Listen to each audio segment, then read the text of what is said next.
इस घर में तुम्हारा स्वागत है। हमारा घर छोटा जरूर है लेकिन दिल से तुम्हें अपनाएंगे।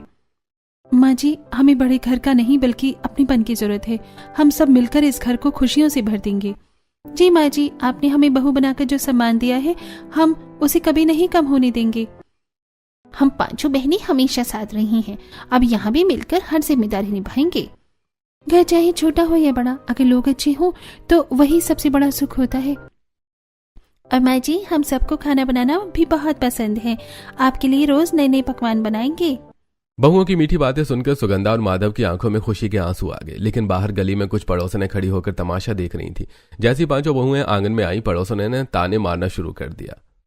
अरे वाह, घर में पहले ही 5 बेटे और 2 माँ बाप का पेट नहीं भर रहा था, अब 5 बहुएं और ले आए। क्या खिलाओगे इन्हें?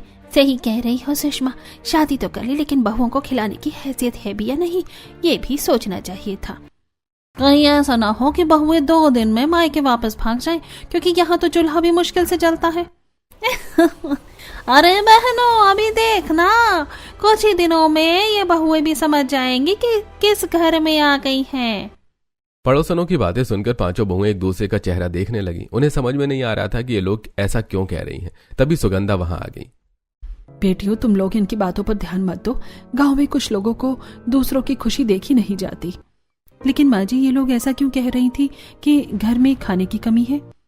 कुछ नहीं बेटा, बस ऐसे ही बोल रही थी। तुम लोग थकी हुई हो, जाओ आराम करो।